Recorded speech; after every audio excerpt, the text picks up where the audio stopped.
यकीन करो कि ये चीज़ें देख के ना इंडिया इतना खुश हो रहा है, ये इंडिया को खुश कर रहे हैं कि ये चीज़ें देखो पाकिस्तान में क्या हो रहा है। तो अगला कौन जाएगा कि यार पाकिस्तान की फौज आपने इंडिया की बात की। इंडिया का एक स्पिनर है शेख, उसने कहा जो मुल्क के अंदर वजीर आजम को ये सेफ नहीं रख सकते वो हमारी टीम को रखें। यार आज तक दुनिया में कभी नहीं ऐसा कि जो वजीर आजम बन चुका उसके घर का ये हाल किया हो।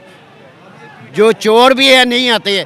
अब वो बाहर वाले कहते हैं कि यार जो पुलिस हिफाजत करने वाली हमारी, ये इनको पता लगे हमें पकड़े हो। सर इतनी हमने अगर कोशिश कश्मीर में की होती ना, शायद आज कश्मीर हमारा हिस्सा होता, पर हमने नहीं कोशिश की ना। कोशिश की नहीं, सियासतदानों को अपनी अपनी पड़ी हुई थी जो पहले सियासतदान थे। अब ये जाके बोला तो अब दुनिया को भी पता लगा कि क्या हुआ है। अब इसने हर बंदे का बताया कि ये बंदा इस कैटेगरी का अच्छा, अभी थोड़ी देर तक खान साहब भी लाहौर पहुंचने वाले हैं, कैसे आप उसका?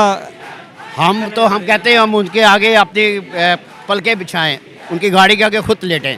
खान साहब ने इस्लामाबाद में भी देखा जो कुछ अभी हुआ है उधर इस्लामाबाद में, अभी वो देखा गाड़ी इस्लामाबाद में कितने बंदे इकट्ठे हुए और कितने उनके साथ बंदे थे। वो भी दहशतगर्द थे। उनके निज़ाम में ऐसे करते, सब ऐसे करती। वो कहते